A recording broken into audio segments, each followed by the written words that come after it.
మీకు పూజా విధానము ఆచారాలను అనుసరించ వీలులేనప్పుడు, ఏదైనా ఆలయాన్ని సందర్శించలేకపోయినప్పుడు బాధపడకండి. ఆధ్యాత్మికత యొక్క మొత్తం సారాంశం మీ సొంత దైవత్వాన్ని గ్రహించడమే. ఈ ప్రయాణము నీతో మొదలై నీలోనే ముగుస్తుంది.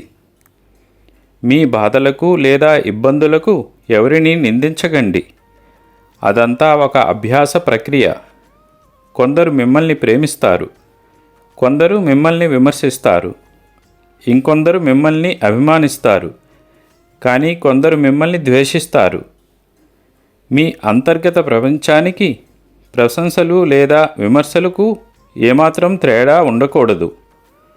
వాటన్నింటినీ సమతూకంలో తీసుకోండి.